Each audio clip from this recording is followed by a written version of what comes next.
Let's get into the 2024 predictions. Now, in the next couple of weeks, we'll be doing predictions for... First, we're going to start with the players, like the Brownlows and stuff. Next week, we'll be doing the pass marks for every single team. And then the week after that, so I think it's episode 48, we'll be doing our predictions for the teams. And we'll also be doing a ladder predictor as well on that. Remember we did it last year with the Squiggle? We're doing the same thing again, predicting every single game and looking at it, seeing who the biggest and small, the big movers and the teams who go down the most.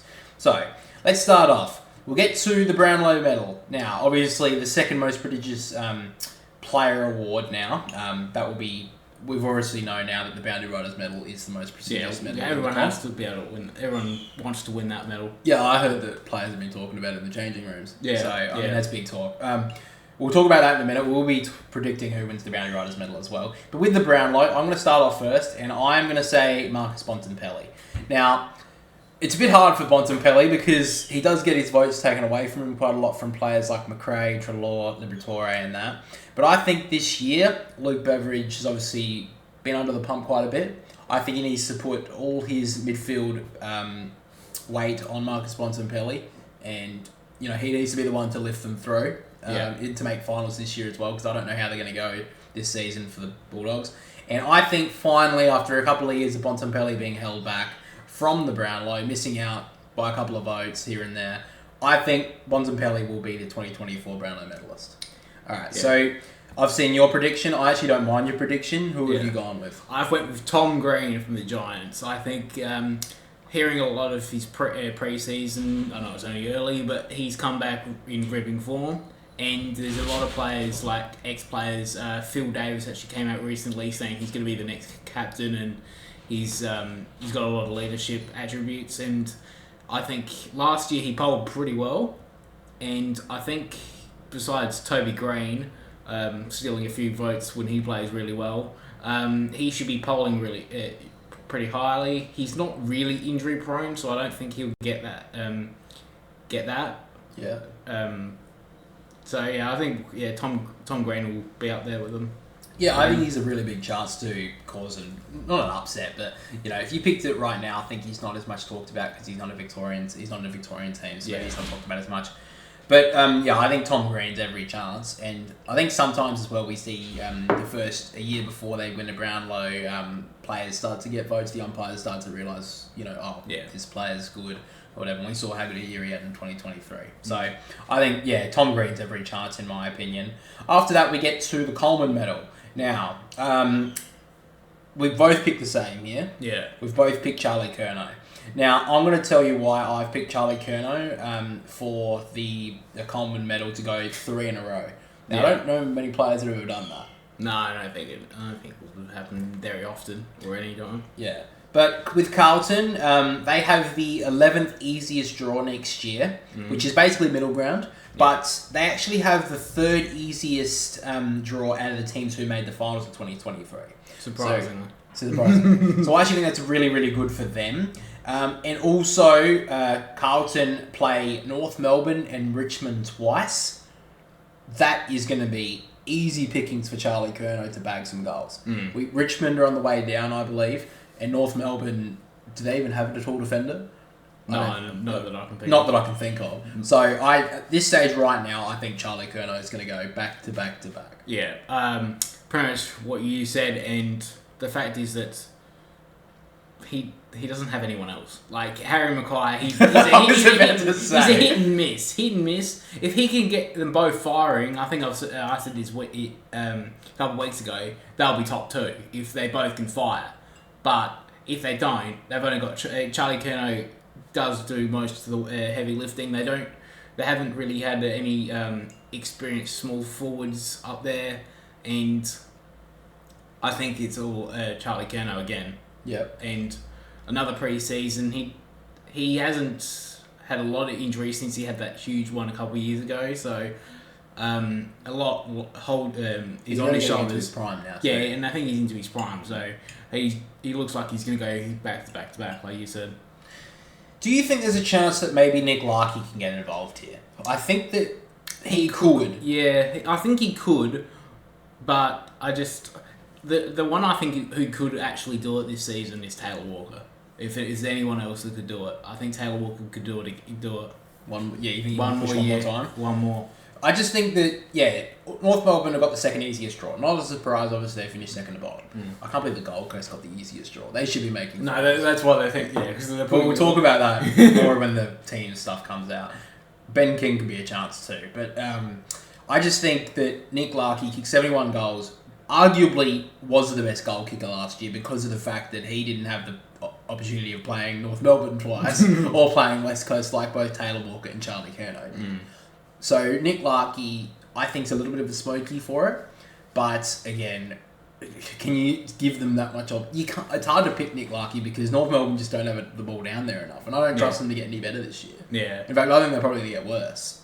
So, that's my thoughts on Charlie Curnow. Next, we've got the Rising Star. Now, I've gone with George Wardlaw for North Melbourne. Now, obviously, he did debut last year, but he didn't play 10 games, I believe. So maximum of 10 games and under 21. 21? Yeah, I think it's 21. Right. Yeah. So, George Wardlaw is my choice for the Rising Star. I think this year with North Melbourne, I think he's going to get prime midfield position as long as he stays fit. I think that with him, Sheasel, obviously he can't win it. So I think that George Wardlaw has every chance for North Melbourne. He's going to get so much opportunity in the midfield. Players retiring like Ben Cunnington and that. I think that Luke Davies-Uniacke, Jai Simpkin, George Wardlaw, Sheasel's going to be in there. I think that's the main midfield group. I think that he's every chance to go and win it in 2024. Yeah. I've went with probably the most obvious one is Harley Reid, probably the favourite. Now, I don't think I've heard much about this guy. I don't know. I haven't either. I've heard that he didn't want to go to Western Australia. Yeah, that's pretty much what I've... I think it's the most obvious choice, and what... the only reason he wouldn't win it is if he gets an injury. Like Matt Rao did win his first 2 years and he couldn't win it after that. Yeah. I think also with Adam Sims coming out during the week saying that he's going to be playing off halfback and through the midfield, that's just the Harry Sheasel role. Or Nick Dacos 2.0. Yeah. So I think that's the way he's going to win it. Yeah. And he's going to win the Rising Star easily. I did actually hear about that. That actually... The first reason why I didn't pick Harley Reid, I've still gone with George Wardlaw. I think he's a big chance here. The only reason why I didn't pick Harley Reid at first because I thought he was going to play a small, medium forward. I thought that was his role, and then for some reason they're chucking him at halfback. I didn't really hear a lot about his disposal efficiency. I thought he was more like that Dustin Martin type. That's what I was thinking. But I think Harley Reid, with the mentioning of that, as long as he can get game time into him and he plays every single game like Sheasel basically did, I think he's every chance. Yeah. After that, we get to the best recruit. It's basically anyone that came in through a trade, basically, is what we're saying, or a free agency. I've gone with Lachie Schultz. Now, if you've been listening to the podcast for quite a while, you would know that we've been huge fans of Lachie Schultz. Yeah. We basically said that the way that he got from Fremantle to Collingwood is an absolute joke. It was a bag of chips. They basically just threw a bag of chips at at Fremantle, and they were like, oh, that's fair enough. Yeah, we'll give it to you. Yeah. So I think that Lachie Schultz has every chance. I think that being a small forward in Collingwood, as long as he can keep up his... If he can play the same game that he plays at Fremantle, he's going to kick 40, 50 plus goals this year. Yeah. I think he's a very underrated player, and I think that now that he's playing for a big club in Victoria, I think he's going to be... I think the AFL are finally going to realise how good a player this guy is. Yeah. I mean, I'm a Swans fan, you're a Port fan, and we know how good he is because we follow the footy way too much. We don't have much lives. But I think Lachie Schultz has every chance to be one of the best recruits of 2024. Now, you've picked someone different again, so... I don't think many people are talking about how big of an influence Mabior Chol is going to have on Hawthorn. I don't think anyone's really talking about how big of an influence he's actually going to have. I think with him, Mitch Lewis, Jack Ginnivan, Hawthorn, and Jack Gunston as the experience there, I think there's going to be a big hype on Hawthorn. And I don't think how much big... With also like the players like Newcomb, Will Day... Their new midfield, their new look defence. I think it's going to be really good for Hawthorn, and with Mabior Chol coming off a mediocre year at Gold Coast, maybe the new look of Hawthorn will benefit him. Yeah, I think that's a fair call, and I don't think he has been talked about a lot. And this guy did kick 40 plus goals for the Gold Coast the year before last. Yeah. for the Gold Coast as well. So I think Hawthorn are growing into something I think they can grow into something the next couple of years. I think they're going to be one of the big movers of this year. And I think he's going to have every chance. The only thing I have marked against maybe your child is the fact that sometimes he just doesn't look interested. Yeah, and that's the criticism that a lot of commentators have on him, is that he doesn't look interested half the time. Yeah, if he's not getting the ball, he's not going to give a fuck. But I think also that Sam Mitchell's the type that will put into him is like, if you don't shape up and look interested, you're out. Yeah. And so that's the thing that could work in less in my favour in being the best recruit, that he won't play a lot of games. But I think, I think he'll shape up and Sam Mitchell will get to him. They'll play alright this year with that new look forward line. Yeah, I think that's a fair enough call. Next we get to the most disposals. Not really an award here, just whoever gets the most amount of touches. I'm going to go with Nick Dacos. I know it's an easy call. He was on track to get the most disposals in 2023. He was going to dominate everyone. Yeah. He was going to dominate everyone. Yeah. I think he'll do it again. He'll be fine. He'll be fit again. There's not very much I can say about this. I think Nick Dacos he gets a lot of those easy handballs at the back to set up the play, play that quarterback role for Collingwood. So I just think he's going to be able to get a lot of touches, and I think that's my really big call there for most disposals. Huge call. Don't think anyone's ever made that decision before. Anyway, I've went with Sam Walsh. I've went with that decision because he missed all the preseason last season. He missed a lot of the start of the season last year as well. Yeah, he missed the first 4 rounds. And him coming back into form after that magnificent final series he played, I think it's going to be a huge year for him. I'll lock him in for All-Australian already, or I'm calling him for that one. He's a smoky for the Brownlow as well. And he's a smoky for the Brownlow. Yeah. It'll be a big year for him, I think. Yeah, we saw how good a final series he had. He won. I think he won the finals medal, didn't he? The Garriers medal. I'm pretty sure he did. Yeah. Yeah, I think he won the medal. So I think he's every chance, and he was one of my thoughts when I was thinking about potential Brownlow choices. He was definitely up there.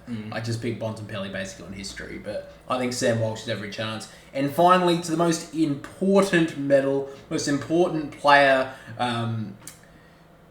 prediction of this segment, basically, is who will be the second ever Boundary Riders medalist. Now, last year, Zach Butters was the inaugural winner. He won by 1 vote. It was an entertaining count. It was intense. It was really an intense count. We did it live. It was very good. We'll be doing it again live at the end of the year. We got to do it. If we ever do live stuff, like in like a big stadium or in a big in a venue, like in a pub or something, this is what we should be doing. This should be sick. Anyway, we've both actually picked the same, and this guy would have won it if he played the whole season last year. He had to play one more game, and I think he would have. I think he just had he missed the last 5 weeks, Nick Dacos, and I think... Yeah, he was our choice for the Boundary Riders medal, Nick Dacos. Now, the Boundary Riders medal isn't like the Brownlow. We do pick it based... It's not a midfielder's medal. For example, last year we had Harry Cunningham receive a vote in a game. We've seen a lot of defenders get votes, a lot of forwards. It's not just who is the most disposed on the ground. However, Nick Dacos was very close to winning it last year. And he would have won it. He got pipped to the post in the last game because Zach Butters got, I think, 2 votes in the last game in the Port Richmond game. Yeah, I think Port Richmond, yeah. So, you remember you were watching it, like, fuck yeah, Zach Butters won. Well, I didn't rig it either. So I didn't poll it, so I didn't... Yeah, you didn't poll it. I didn't poll it again, yeah. But we will be focusing heavily on games this year, watching as many games as we can to get these as accurate as possible. We may even change up a little bit of the voting. I'm thinking maybe of giving like a bonus point at the end of the round for the best forward and the best defender, like key position players. So maybe just give them an extra boost to give them a chance. Yeah. Because like even just like the best key defender, best key forward of the week, just give them an extra point, just give them a chance. Because I think even Toby Green almost had a chance of winning. I think he finished 5th in the Boundary Riders medal. He was pretty high up there. He was pretty close. Yeah. So, I know that obviously a lot of the players up the top of the Boundary Riders medal were midfielders, but at the end of the day, they are the most eye-catching because they get the ball the most. So it's pretty hard to not pick them. But yeah, I think a pretty simple reason why I'm picking Nick Dacos is because he's going to be all over the ball this year. I think that he was on track to win everything last year. Yeah, he would have won absolutely every medal last season. Yeah, if he played the last 5 matches. Yeah, so I think that he's every chance of going through again, and he's our choice for the Boundary Riders medalist. We're not going to try and rig it to make him win because there's no betting here. We don't. This is just our predictions. Really, unless you guys want us to. Unless you want to bet on it. Yeah, unless you want to bet on it, put it on sports bet. Imagine that. The Boundary Riders on sports bet. That'd be hilarious. That's basically all the player predictions we have for 2024 so far. If you want us to predict anything else, coaches' votes and other sort of stuff, then let us know. We will, like I said, we'll be doing next week. We'll be doing the pass marks for every single team, and then the week after that, we will be doing the ladder prediction, full ladder breakdown, and at the team stuff. So yeah, make sure to stay tuned for that.